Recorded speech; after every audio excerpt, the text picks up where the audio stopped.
Hello everyone, I am Oğuz Sivri. Welcome to our introductional Excel lesson. We will talk about create table and editing table in Excel.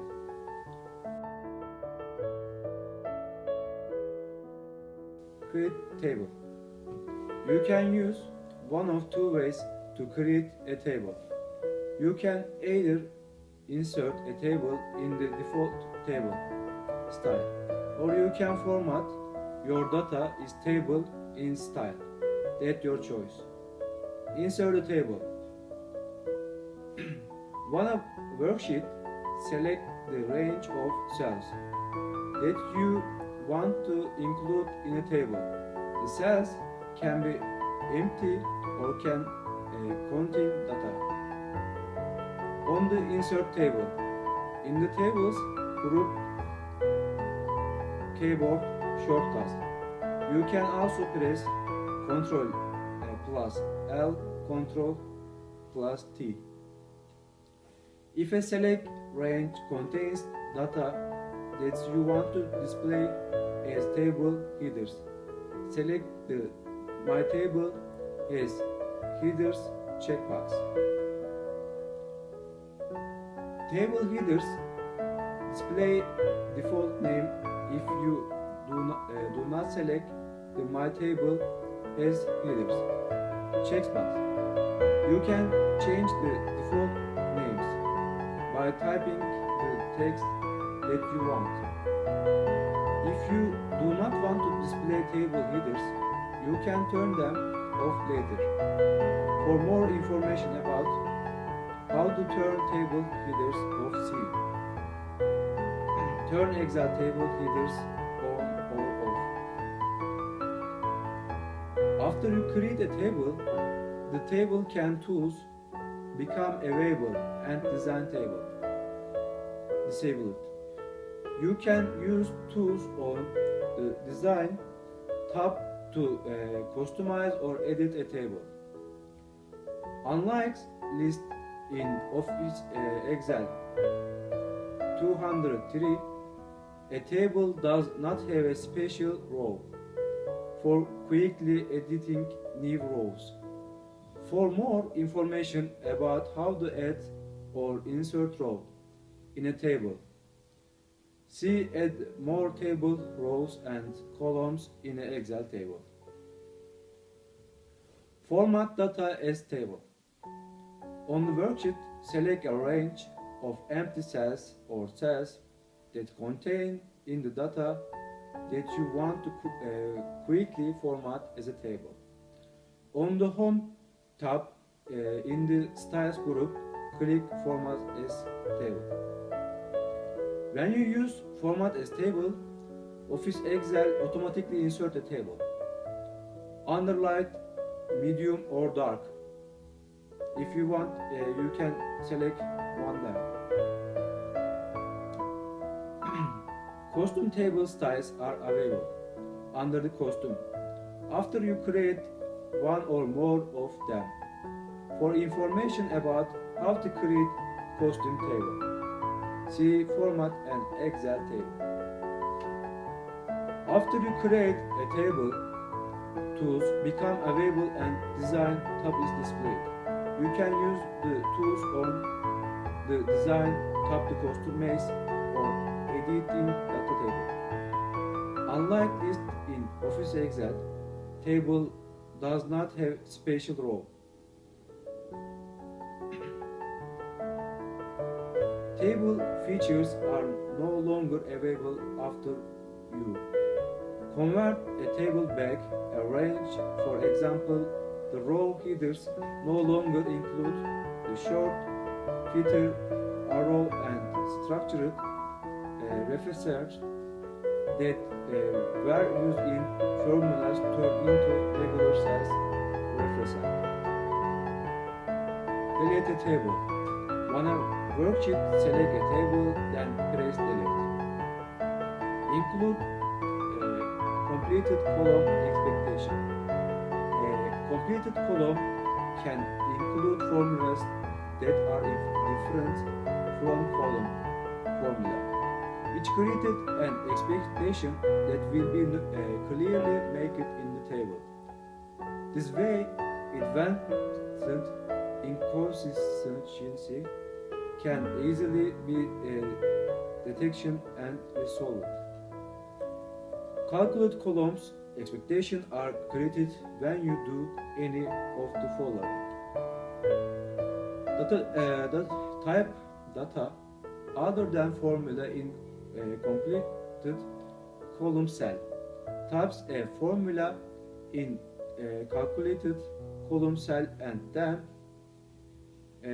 quick access toolbar. Editing completed columns. In a completed columns that does not contain expectation, do one of the following: click and any cells, then the editing formula in that cells.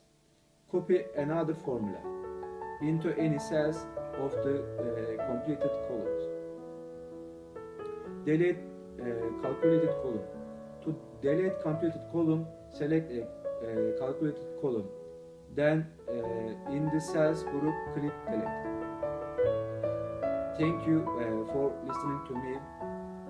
I hope my information was useful for you.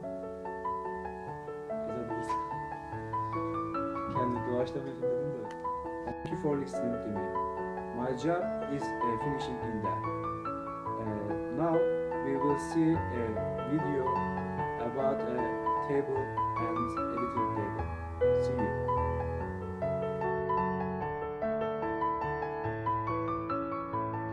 Hello and welcome to a first look at Microsoft Excel 2010. In this overview video I'm going to create a simple spreadsheet including text, numbers, create some calculations and add a simple chart as well at the end. The first thing I need to do is add a title for my spreadsheet, so I'm going to call this one a business name, ABC Donuts Limited, and the spreadsheet will be about the best-selling donuts. So press the enter key once I finish typing, move down to the next row, and I can just use the arrow key to come into cell B2 there. I'm going to type the word January into B2, and I'd like the next two cells to contain the next 2 months, so February and March, but I'm going to get Excel to do that for me by putting the mouse pointer at the bottom right of the cell there, and then just click and drag across, and you'll see that Excel automatically completes that series of dates. There's lots of automated features like that built into Excel, and we'll explore some of those later on in future tutorials. Okay, so let's come back to column A and click into cell A3 there, and I'm going to enter my 3 best-selling donuts. Well, for this business anyway. If you prefer other donuts, then you can enter your own names, I don't mind. So those are my labels for my little spreadsheet, the main labels, and I'm going to enter some sales numbers now, or sales figures. And let's say in January for jam donuts we sold maybe £100 worth. Press the right arrow key to move across here. In February we'll say 150, and in March we'll say 195. Just use again the arrow keys to move around. So for custard, let's say we had maybe 150 sold in January, 195 in February, and maybe 250 in March. Big surge there. And for chocolate, let's say we sold 175 in January, 200 in February, and maybe 225 in March. Okay, so those are the figures, and I'm going to add a new row on now to create some totals. So I'm going to add a label at the beginning of that row, total. Just press the right arrow key again, move across, and I can create the totals very quickly. Just click and drag across to select those 3 cells where I want my totals to appear, and then make sure you have the Home tab highlighted. And if you come across the right hand side of the Home tab, you'll see the Auto Sum button there. Just click that and it'll automatically pop the totals in for me. I also want to have totals down in column E here for each of the product lines and a grand total to appear at the end of the total row. So I'm going to add a new label at the top there in cell E2. Again, call it total. Press the enter key and then just select the 4 cells there where I'd like my totals to appear. Again, just click that auto sum button and Excel puts the totals in there for me. And you may notice above the spreadsheet in this formula bar here, you can actually see the calculation that Excel is using to create the result. Okay, so I have my numbers and calculations all entered, and I want to now do a bit of formatting because the spreadsheet is looking a bit plain there. First thing I'm going to do here is select the cells A1 across to E1 and then click on this merge and center button here. If you click on that, you'll see what happens. It merges those cells together and centers my title. I can then increase the size of that a little bit by clicking the drop down arrow on the font size button there.